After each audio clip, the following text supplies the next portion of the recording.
नमस्कार विद्यार्थी मित्रांनो, तुम्हाला पण सीटीटी परीक्षेमध्ये 130 पेक्षा जास्त गुण मिळवायचे आहे का? तर हा व्हिडिओ नक्की बघा। या व्हिडिओमध्ये मी तुम्हाला सांगणार आहे की कशा प्रकारे आपण चांगल्या प्रकारे स्कोर जो आहे सीटेट परीक्षामध्ये मिळवू शकतो। चला आता व्हिडिओमध्ये सगळ्यात पहिले आणि सगळ्यात महत्त्वाची गोष्ट असणार आहे ते म्हणजे 130 प्लसचं टार्गेट कशा प्रकारे आपण ठेवायला पाहिजे। याच्यासाठी पेपर 1 चा आणि पेपर 2 चा विचार केला तर आपल्याला सब्जेक्ट माहित असणं गरजेचं आहे आणि कोणत्या सब्जेक्टला वेळ किती द्यायचा आहे, कोणत्या सब्जेक्टला कशा प्रकारे टॅकल करायचं आहे, या सगळ्या गोष्टी आपल्याला माहित असणं गरजेचं आहे। ठीक आहे, चला 130 प्लस स्ट्रॅटेजी याचा अचूक नियोजन, काय वाचावे, किती मार्क्सचे टार्गेट असावे आणि स्मार्ट ट्रिक संपूर्ण डिकोडिंग जे आहे या व्हिडिओमध्ये मी तुम्हाला सांगणार आहे। याच्यामध्ये सगळ्यात पहिलं आणि सगळ्यात महत्त्वाचं यशाचा मूळ मार्ग म्हणजे काय करावे आणि काय टाळावे या गोष्टीतला फरक एकदा समजून घ्या। काय करावे तर संकल्पना जी आहे संकल्पनावर आणि उपयोजनात्मक प्रश्नांवरती भर द्यायचा। आता हे उपयोजनात्मक प्रश्न कसे विचारले जातात सीटेटला हे मी तुम्हाला पुढे सांगणार आहे।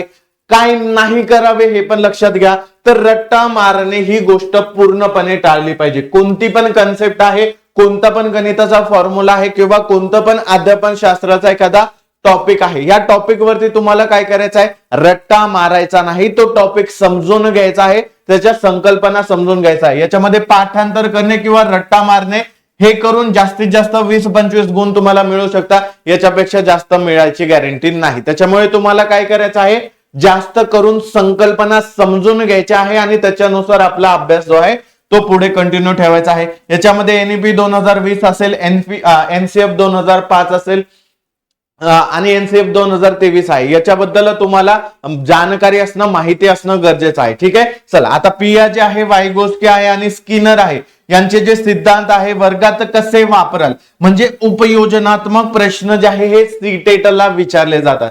त्याच्यामुळे तुम्हाला फक्त माहिती मिळवून फायदा आहे का? बिलकुल नाही। माहितीचा वापर कसा करायचा आणि त्याच्या आधारे प्रश्न कसे सोडवायचे या सगळ्या गोष्टी तुम्हाला माहित असणं गरजेचं आहे। ठीक आहे, अनेक पुस्तके, चॅनल्स भरकटणे, एकाच योग्य मार्गदर्शनावर तुम्हाला विश्वास ठेवायचा आहे। मल्टिपल जेवढं तुम्ही बघशाल तेवढं तुम्ही कन्फ्युज होशाल, त्याच्यापेक्षा बेटर आहे एकाच जणाला फॉलो करा आणि तुम्ही महाराष्ट्रातले आहात, तुमच्यासाठी इग्नाइट पेक्षा बेस्ट काहीच नसणार आहे। ठीक आहे, कारण की मराठीतनं कन्सेप्ट चांगल्या प्रकारे तुम्हाला समजून सांगितल्या जातात, भरपूर गोष्टीवर योग्य प्रकारे फोकस केला जातो। ठीक आहे, चला आता हे तर झालं तुमचा फोकस कशावर असला पाहिजे आणि कशावर नसला पाहिजे। आता याच्या व्यतिरिक्त ही गोष्ट लक्षात ठेवा की परीक्षेचे गणित कसं आहे म्हणजे 150चा फॉर्म्युला काय आहे हे बघा। आपल्याला परीक्षेला 150 मिनिटं भेटतात, 150 मिनिटांमध्ये तुम्हाला एक प्रश्न एका मिनिटात असे 150 प्रश्न 150 मिनिटांमध्ये तुम्हाला सोडवायचे आहे। ठीक आहे, तर याच्यामध्ये तुम्हाला सगळ्याच प्रश्नांना 1 मिनिट वेळ द्यायचा आहे का? बिलकुल नाही। काही प्रश्न तुमचे वेळ खाऊ असणार आहे, म्हणजे त्यावेळेस तुम्हाला टाइम मॅनेजमेंट ही जी कन्सेप्ट आहे या कन्सेप्टला वापरणं गरजेचं आहे। त्याच्यामुळे तुम्हाला सगळ्यात महत्त्वाचं काय आहे, जास्तीत जास्त प्रश्नांचा सराव करणे, जास्तीत जास्त पेपर सोडून बघणे, जास्तीत जास्त प्रॅक्टिस सेट सोडवणे, या गोष्टी तुम्हाला टाइम मॅनेजमेंटसाठी सगळ्यात जास्त उपयुक्त ठरणार आहे। याच्यामध्ये नेगेटिव्ह मार्किंग जे आहे 0 असणार आहे, त्याच्यामुळे सगळेच्या सगळे प्रश्न तुम्हाला सोडवायचे आहे। ठीक आहे, चला आता याच्या व्यतिरिक्त बघितलं तर पेपर 1 साठी तुम्ही कोणता अभ्यास केला पाहिजे, पेपर 1 ला कोणकोणते विषय असतात। सगळ्यात महत्त्वाचं पेपर 1 असो पेपर 2 असो, बालमानसशास्त्र एक असा विषय आहे जो परिसर अभ्यास म्हणजे पर्यावरण अभ्यास असो, गणित असो, भाषा 1 असो, भाषा 2 असो, या सगळ्या विषयांच्या अभ्यासामध्ये मदत करतो। हे कसं बरं का, जर आपण विचार केला बालमानसशास्त्र या विषयाचा तर पेपर 1 मध्ये पर्यावरण असो, पर्यावरणला 15 मार्काचं कंटेंट आहे आणि 15 मार्काचं अध्यापन शास्त्र। मग अध्यापन शास्त्राचा जो बेस आहे तो म्हणजे बालमानसशास्त्र व अध्यापन शास्त्र। म्हणून तुम्हाला पर्यावरण असो, तुमचं गणित असो, पेपर 1 ला गणित आहे, पेपर 1 ला गणित 15 मार्काचं कंटेंट आहे आणि 15 मार्काची पेडॉलॉजी। त्याच्यामुळे तुम्हाला 15 मार्काचं कंटेंट जे आहे ते वेगळं अभ्यासायचं आहे आणि पेडॉलॉजीचा बेस हा तुमचा बालमानसशास्त्र।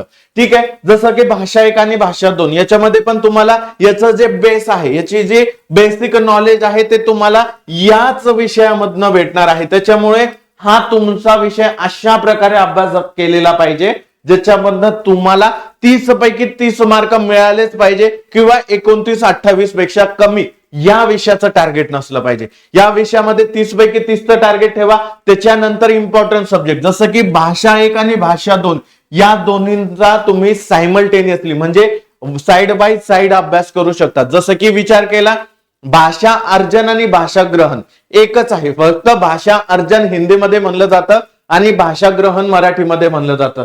भाषा अधिगम हिंदीमध्ये म्हटलं जातं आणि भाषा शिक्षण मराठीमध्ये म्हटलं जातं.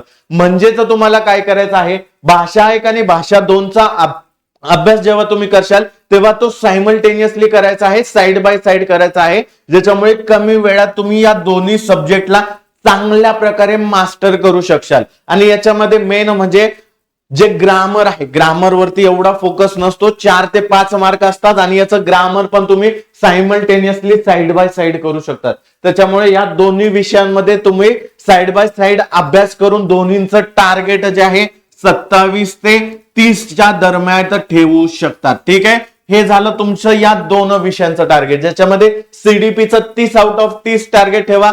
चुकून 1-2 जरी चुकले तरी तुम्हाला 28 प्लस जे आहे सीडीपी मध्ये मिळतील आणि 27 प्लस जे आहे या 2 विषयामध्ये मिळतील. आता राहिले उर्वरित 2 सब्जेक्ट, ज्याच्यामध्ये विचार केला तर परिसर अभ्यास या सब्जेक्टचा अभ्यास कसा करायचा आणि गणिताचा अभ्यास कसा करायचा हे मी तुम्हाला पुढे सांगतो. चला विचार केला बालमानसशास्त्र, बालमानसशास्त्र मध्ये जीन पै जे आहे, वायगोस्की आहे, कोहलबर्ग आहे, यांचे जे सिद्धांत आहे हे तर महत्वाचे आहे, हे सगळ्यांना माहित आहे कारण की सीटेट यांच्यावर खूप जास्त फोकस करतं.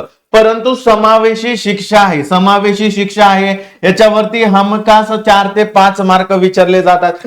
या ठिकाणी एक गोष्ट लक्षात घ्या, जसं तुम्ही टीईटीचा अभ्यास करत असाल, टीईटीचा जर कोणी अभ्यास करत असाल, टीईटी साठी तुम्हाला सांगितलं जातं 11वी-12वीचे मानसशास्त्राचे बुक्स तुम्ही वापरायला पाहिजे. परंतु सीटेट मध्ये हे बुक्स तुमचे तेवढे कामाचे राहणार नाही.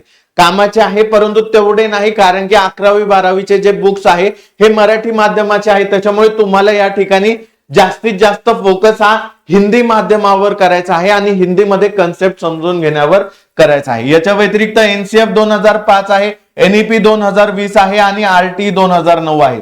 याच्यामध्ये चान्सेस आहे आता एनसीएफ 2023 वरती पण प्रश्न विचारले जाऊ शकतात. ठीक आहे, तर ही पण गोष्ट तुम्हाला चांगल्या प्रकारे अभ्यास करून ठेवायची आहे, या गोष्टींवरती फोकस करून ठेवायचा आहे. चला आता याच्यानंतर पर्यावरण परिसर अभ्यासचा अभ्यास नेमका कसा करायचा, कोणती पुस्तके वापरावीत, या ठिकाणी फक्त आणि फक्त 3रीचं 4थीचं आणि 5वीचं एनसीईआरटीचं बुक तुम्ही वापरा, पुस्तके वापरा, इतर काहीच वाचू नका. चला मी हे तुम्हाला सांगतोय कारण की विचार केला जास्तीत जास्त कुठपर्यंत वाचायचंय, जास्तीत जास्त 6वी आणि 7वी पर्यंत. एवढं जर तुम्ही केलं तरी तुमचा जो ईव्हीएस चे 15 मार्क आहे, ईव्हीएस चे 15 मार्क कंटेंट वरती आहे, ज्याचा मूल आधार काय आहे तर तो आहे एनसीईआरटी चे पुस्तक. त्याच्यामुळे तुम्हाला एनसीईआरटी 3री 4थी 5वी वेळ मिळाला 6वी आणि 7वी पण वाचून काढा, म्हणजे तुमचे 15 पैकी 15 मार्क त्या ठिकाणी फिक्स होतील. जरी 15 नाही पडले इथे तुम्ही 12 प्लसचं टार्गेट ठेवा, 12 प्लसचं या ठिकाणी टार्गेट ठेवा. अध्यापन शास्त्र याच्यामध्ये असतं बरं का, हे प्रश्न हमखास विचारले जातात, ज्याच्यामध्ये नकाशा आहे, दिशा आणि राज्य ओळखणे असेल, ट्रेनचं वेळापत्रक आहे, वेग आहे, पक्षी आणि प्राण्यांचे घरे आणि वैशिष्ट्य आहे. तर हे काही घटक आहे ते तुम्हाला करणं गरजेचं आहे आणि तुम्ही हे पुस्तके वाचली, याच्यामधनं नोट्स काढल्या, याच्यामधनं अभ्यास केला, तुम्हाला हमखास जो पर्यावरण विषय आहे, ईव्हीएस विषय आहे, त्याच्यामध्ये 15 पैकी 12 प्लस मिळतील. उर्वरित जे 15 आहेत ते असते पेडागॉजीवर, ते असतात पेडागॉजीवर आणि पेडागॉजीच्या कन्सेप्ट तुम्हाला कशा क्लिअर करायच्या हे मी पुढे सांगतो, हे मी पुढे सांगणार आहे. चला आता याच्यानंतर येतो विषय तो म्हणजे गणित.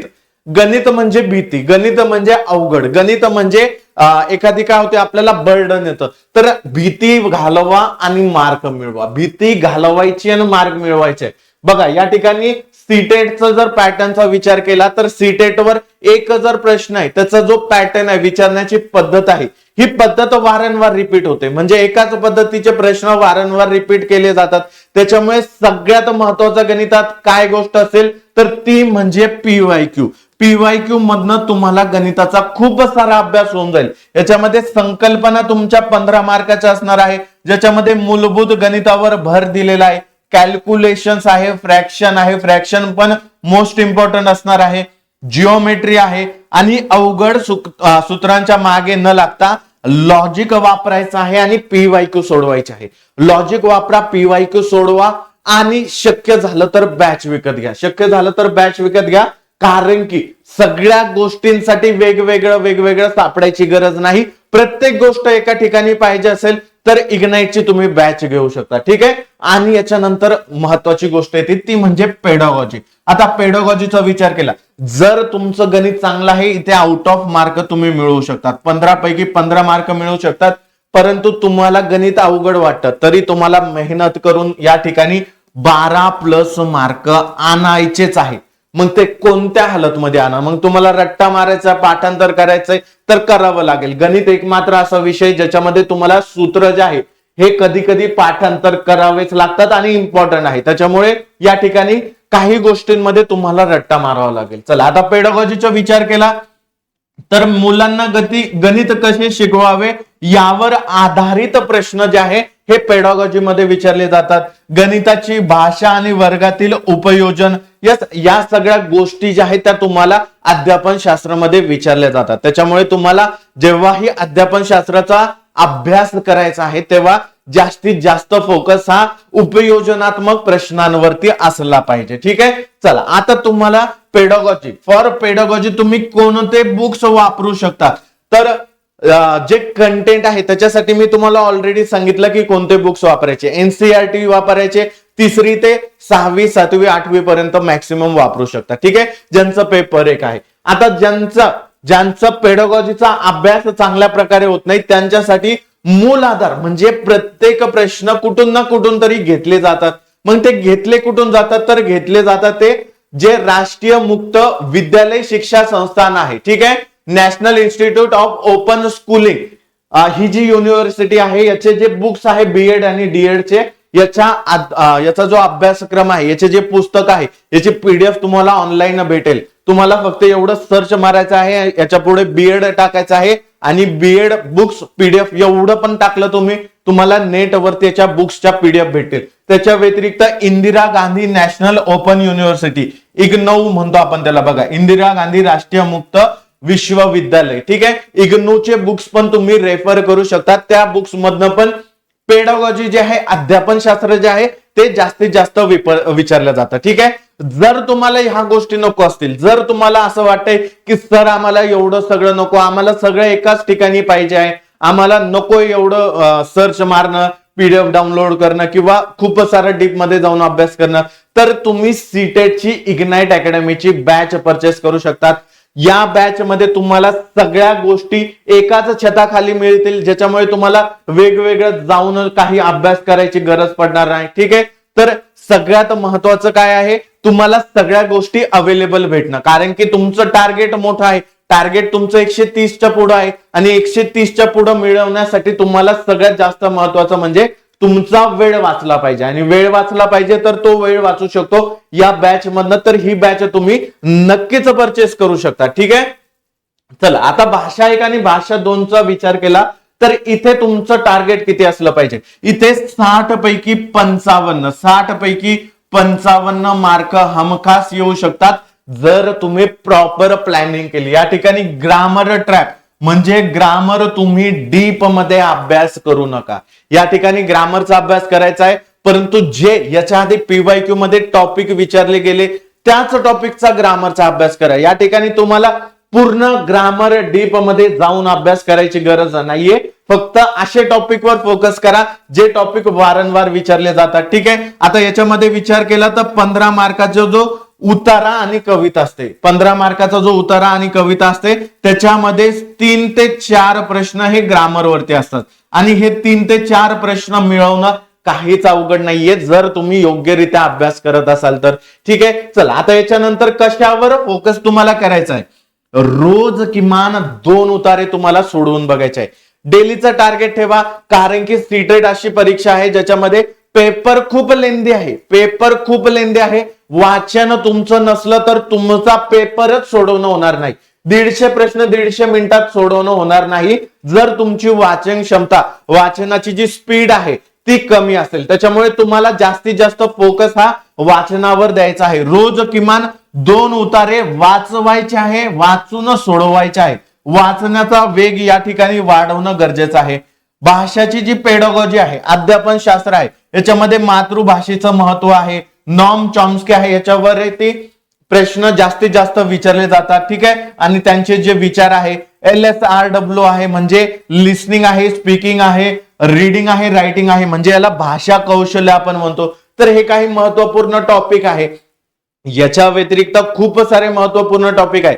एवढंच म्हणजे पूर्ण नाही बरं का, ही गोष्ट लक्षात घ्या. तुम्हाला प्रत्येक विषयाचं जो सिलेबस आहे, जो त्याची प्रॉपर सिलेबस आहे तो डिकोड करायचा आहे, नोट डाऊन मध्ये लिहून घ्यायचा आहे तुमची नोटबुक मध्ये, आणि तिथून अभ्यासाला सुरुवात करायची. अभ्यासाची सुरुवात अशा प्रकारे तुमची होणं गरजेचं आहे, ज्याच्यामध्ये प्रत्येक विषयाचा टॉपिक वाईज तुमच्याकडे स्वतःच्या हँड रिटन नोट्स असल्या पाहिजे. ठीक आहे, चला आता ब्रह्मास्त्र नंबर 1, गेम चेंजर रणनीती म्हणजे मागील वर्षाच्या प्रश्नपत्रिका. सगळ्यात महत्वाचं जर विचार केला, मी तुम्हाला सांगतो 70% सीटेटचा पेपर, 70% कन्सेप्ट ह्या रिपीट होतात. प्रश्न नाही, कन्सेप्ट रिपीट होतात.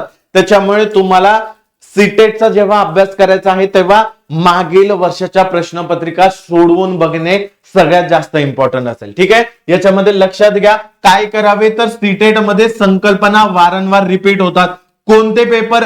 तो 2022 नंतर झालेल्या ऑनलाईन परीक्षा आणि अलीकडच्या ऑफलाईन परीक्षेचे पेपर्स, म्हणजे 2026चा फेब्रुवारीचा पेपर असेल, 2024चा या ठिकाणी डिसेंबरचा असेल, ऑगस्टचा असेल 2024चा, 2024चा जानेवारीचा पेपर असेल. याच्या मागचे जे काही पेपर आहे ते सगळेच्या सगळे पेपर 2022 पर्यंत तुम्हाला सोडवायचे आहे. सोडवायचे कुठून आहे? तर तुम्हाला सीटेटची जी ऑफिशियल वेबसाईट आहे त्या वेबसाईटवर जा. तिथे आर्चिव्ह नावाचं फोल्डर आहे, आर्चिव्ह नावाचं फोल्डर आहे. या फोल्डर मध्ये तुम्हाला सगळ्या गोष्टी मिळतील. ठीक आहे, तर या फोल्डर मध्ये जायचं आहे, त्या फोल्डर मध्ये सर्च मारायचं आहे. आर्चिव्ह फोल्डर मध्ये तुम्हाला सगळेच्या सगळे पेपर अवेलेबल आहे. तुम्हाला वेगळी बुक पण घ्यायची गरज नाही, वेगळी बुक पण तुम्ही घेऊ नका.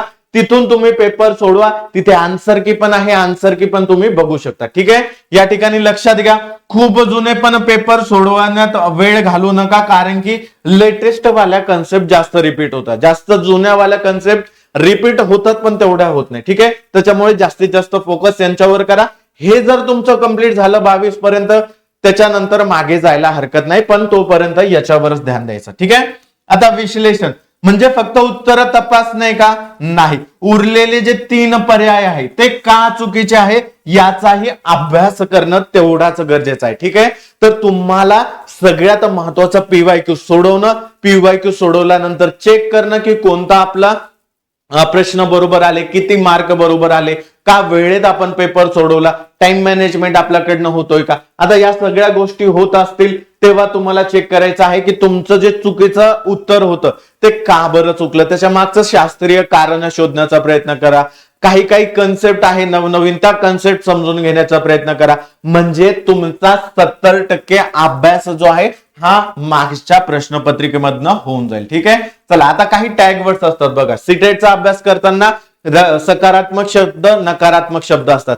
आता हे शब्द जसे जसे तुम्ही पेपर सोडवशाल, जसं जसं PYQ ची प्रॅक्टिस करशाल, ऑटोमॅटिकली तुम्हाला हे जे सकारात्मक शब्द आहे आणि हे जे नकारात्मक शब्द आहे हे समजणं सुरू होऊन जाईल. ठीक आहे, त्याच्यामुळे तुम्हाला याचीही जास्त प्रॅक्टिस करायची गरज नाही. याच्यासाठी तुम्ही जेव्हा पेपर सोडवशाल तेव्हा तुम्ही फक्त नोट डाऊन करून ठेवा. प्रत्येक वहीच्या शेवटीला एक पेज बनवा जिथे एक सकारात्मक शब्द, एक नकारात्मक शब्द अशा दोन्ही लाईन द्या. जिथे प्रोत्साहन देणे जे आहे सकारात्मक आहे, बाल केंद्रित शिक्षा असणे सकारात्मक आहे, संधी उपलब्ध करून देणे. ठीक आहे, तर हे सगळे शब्द तुम्ही लिहून काढा.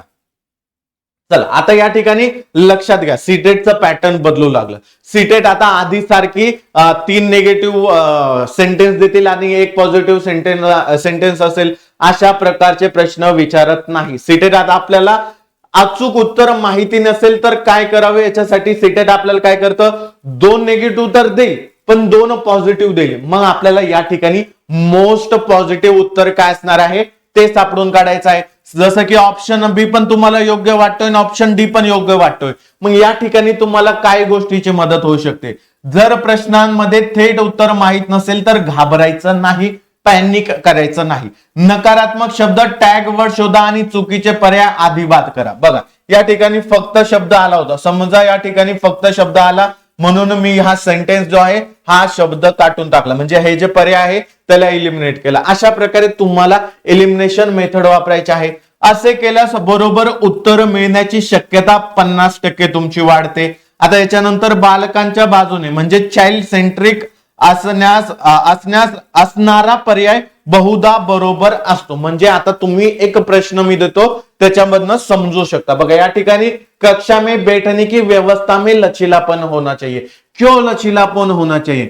इस तरह से कक्षा में सरलता पूर्वक समूह, जोड़ीदार व समग्र कक्षा गतिविधियां करवाई जा सकती है. चला मला हे पॉझिटिव्ह वाटतंय, मी या ठिकाणी राइट क्लिक केलं. इससे बच्चों को इस बात की स्वतंत्रता होगी कि वे अपने सीट से जब भी चाहे और जहां भी चाहे आ जा सकते. यानी काय होईल, जब भी चाहे और जहां भी चाहे आ जा सकेंगे. तर यानी जो डिसिप्लिन आहे तो राहणार नाही, म्हणजे या ठिकाणी हे निगेटिव्ह झालं. इससे अध्यापक अपनी कक्षा में समानता का भाव सुनिश्चित कर सकता है. चला हे तर पॉझिटिव्ह आहे, समानतेचा भाव सुनिश्चित यांनी केला जाऊ शकतो. आता इससे बच्चों की स्थायी मित्र समूह का गठन करने से बचाया जा सकता है. चला या ठिकाणी आता तुम्हाला काय करायचं आहे, मोस्ट पॉझिटिव्ह काय वाटतंय. या ठिकाणी बघा पॉझिटिव्ह तर हे पण वाटतंय हे पण वाटतंय, मग त्याच्या दोन्ही पैकी मोस्ट पॉझिटिव्ह त्याचा विचार केला तर ते असणार आहे ऑप्शन नंबर 1, ज्याच्यामध्ये सरलतापूर्वक समूह, जोड़ीदार व समग्र कक्षा गतिविधियां करवाई जा सकती है, इसलिए बैठक व्यवस्था जो है उसमें लचीलापन होना चाहिए. ठीक है, तर अशा प्रकारे तुम्हाला मोस्ट पॉझिटिव्ह उत्तर द्यायचं आहे, मोस्ट पॉझिटिव्ह उत्तर द्यायचं आहे. ठीक आहे, चला आता पुढे मॉक टेस्ट आणि शरीराला परीक्षेची सवय लावणे सगळ्यात जास्त इम्पॉर्टंट आहे. खूप जणांना परीक्षेमध्ये वेळ पुरत नाही. मग तो वेळ का बरं पुरत नाही, कारण की पुरेसा सराव केलेला नसतो. आणि आता सीटेट अशी झाली आहे की एवढी लेंदी आहे, वाचता वाचताच एखाद्याचे 150 मिनिट आहे ते संपून जातात. त्याच्यामुळे तुम्हाला काय करायचं आहे, जास्तीत जास्त रीडिंगची प्रॅक्टिस करायची आहे, जास्तीत जास्त पीवायक्यू सोडवून बघायचे आहे. टाइमर लावून जे आहे तुम्ही पीडीएफ ची झेरॉक्स मारून आणू शकता आणि सोडवून बघू शकता. ठीक आहे, त्याच्यामुळे हा पण एक महत्वाचा रोल आहे, ज्याच्यामध्ये आव्हानं काय आहे तर 150 प्रश्न आणि एकाच बैठकीत मेंदूला थकवतात. ठीक आहे, उपाय काय आहे, परीक्षेच्या 1-2 महिने आधी पूर्ण 150 प्रश्नांचे पेपर सलग 2.5 तास बसून सोडवा. आपल्याकडे दिवस किती शिल्लक आहे, आपल्याकडे कमी दिवस शिल्लक आहे, 50-55 दिवस शिल्लक आहे. त्याच्यामुळे तुम्हाला या ठिकाणी तेवढ्याच दिवसात जे आहे हा उपाय करायचा आहे, डेली 1-2 पेपर सोडवायचे आहे. यामुळे शरीराला आणि मेंदूला सलग 2.5 तास एकाग्रतेने काम करण्याची सवय होईल. थेट परीक्षेच्या दिवशी तुमचा जो आहे प्रयोग तुम्ही करू नका. ठीक आहे, चला आपल्याला मेंदूला तयार करायचं आहे, 2.5 तास बसण्याची सवय लावायची आहे आणि वाचनाची सवय आपल्याला लावायची आहे. दैनंदिन नियोजन, आता अभ्यास करताना महत्वाची गोष्ट, खूप जणांचं कॉन्सन्ट्रेट होत नाही, खूप जणांचं लक्ष केंद्रित होत नाही अभ्यास करताना. अशा वेळेस काय करायचं आहे, 20-25 मिनिटे फोकस द्यायचा आहे. 25 ते 50 मिनिटं टार्गेट ठेवा डेली. असं टार्गेट ठेवा, पोमोडोरो टेक्निक असते बघा, या ठिकाणी 50 आणि 10चं टार्गेट ठेवा. 50 आणि 10, 50 मिनिटे तुम्ही एवढा फोकसने अभ्यास करायचा आहे. यावेळेस काय करायचं माहितीये का, 50 मिनिटांमध्ये मोबाईल जो आहे, मोबाईल आपल्याला दिसणार नाही, आपल्या खिशात जाणवणार नाही, अशा ठिकाणी ठेवायचा आणि मग अभ्यासाला बसायचं. म्हणजे मोबाईलकडे लक्ष जाताच कामात नाही, अशा ठिकाणी मोबाईल ठेवायचा आणि त्याच्यानंतर अभ्यासाला बसायचं. सलग 40-50 मिनिटं अभ्यास करायचा, 10 मिनिटं ब्रेक घ्यायचा. यांनी काय होतं, आपलं जे मेंदू आहे तो वापस रिफ्रेश होतो आणि वापस त्याच्यामध्ये नवीन शक्ती येते आणि आपण फोकस चांगल्या प्रकारे करू शकतो. त्याच्यामुळे ही पोमोडोरो टेक्निक तुम्ही वापरू शकतात. याच्यामध्ये डेली 3 ते 4 तास तुम्ही सेल्फ स्टडी करणं गरजेचं आहे बरं का. या ठिकाणी फक्त व्हिडिओ लेक्चर बघताय, फक्त तुम्ही काय म्हणता येईल PYQ सोडवताय, तर तेवढं करून होणार नाही. सेल्फ तुमचा जो स्टडी आहे, सेल्फ स्टडी जो आहे तो पण तेवढाच इम्पॉर्टंट असतो. त्याच्यामुळे डेली तुम्हाला 4 पण नका, 3 तास तरी ऍटलिस्ट स्वतः कोणता अभ्यास करा, स्वतः कोणती कन्सेप्ट समजून घ्या, स्वतः त्या गोष्टीबद्दल रिसर्च करा. ठीक आहे, तर या गोष्टी तुम्ही स्वतःहून करणं गरजेचं आहे. आता यामुळे काय होतं बरं का, ही जी पोमोडोरो टेक्निक आहे यामुळे अभ्यासाचा कंटाळा येत नाही आणि मेंदूची कार्यक्षमता जी आहे ती वाढत असते. आणि सातत्य म्हणजे रोज सर्व विषयांना थोडा थोडा वेळ द्या, फक्त एकाच विषयावर अडकून राहू नका. महत्वाचं आहे या ठिकाणी. सीडीपी तुम्ही करताय, डेली सीडीपीच करताय, चुकीचं आहे. सीडीपी करताय, निश्चित वेळेत सीडीपी करा. 1 तास सीडीपी ला दिला, दुसरा तास तुम्हाला मॅथ्सला द्यायचा आहे, मग EVS ला द्या, मग वेगवेगळ्या विषयांना द्या. म्हणजे या ठिकाणी जे आहे तुम्हाला महत्वाचं तेच आहे की तुम्हाला वेगवेगळ्या विषयाला वेगवेगळ्या अभ्यासाचं टायमिंग देणं गरजेचं आहे. आता तुमची फायनल ऍक्शन आणि चेकलिस्ट, इयत्ता 3री ते 5वीचे NCERT तुम्ही वाचले का? वाचल्यानंतर यस करा. रोज किमान 2 उतारे सोडवले का? यस करा. 2022 ते 2026 पर्यंतचे PYQ चे विश्लेषण केले का? यस करा. पेडागॉजीचे टॅग वर्ड्स पाठ करणे किंवा एलिमिनेशन मेथडचा सराव केला का? यस करा. आठवड्यातून किमान 1 पूर्ण 150 मार्काची, आठवड्यातून नाही म्हणत मी, दिवसातून तुम्हाला एक सराव करायचा आहे, दिवसातून किंवा 2 दिवसातून. ठीक आहे, जर ह्या सगळ्या चेकलिस्ट तुमच्या डेलीच्या डेली तयार होत आहे, डेलीच्या डेली या सगळ्या गोष्टी तुम्ही करताय, तर तुमचा 130 पेक्षा जास्त स्कोर येण्यात काहीच अडचण होणार नाही. ठीक आहे, हा व्हिडिओ तुम्हाला कसा वाटला हे मला तुम्ही कमेंट बॉक्स मध्ये टाका. पेपर 2 मध्ये एक महत्वाची गोष्ट राहिली होती, पेपर 2 वाल्यांनी काय करायचं, या सगळ्या गोष्टी पेपर 2 वाल्यांनी करायचंय. फक्त NCERT कोणते वापरायचे. NCERT चा विचार केला तर तुम्हाला इयत्ता 5वी ते इयत्ता 8वी पर्यंतची NCERT वापरायची आहे. जर तुमचं सोशल सायन्स SST असो किंवा तुमचं मॅथ सायन्स असो, तुम्हाला या गोष्टी वापरायच्या आहेत. ठीक आहे, जर तुमचं हे पण असो किंवा हे पण असो, तुम्हाला 5वी ते 8वी पर्यंतच्या NCERT वापरायच्या आहे. बाकी अध्यापन शास्त्रामध्ये काय वापरायचं ते मी तुम्हाला ऑलरेडी व्हिडिओमध्ये सांगितलेलं आहे. ठीक आहे, आजचा व्हिडिओ तुम्हाला कसा वाटला नक्की मला कमेंट बॉक्स मध्ये टाका. भेटूया आता नेक्स्ट व्हिडिओमध्ये. तुमचे काही डाऊट्स असतील तर मला कमेंट बॉक्स मध्ये टाकायचं विसरू नका. धन्यवाद, काळजी घ्या.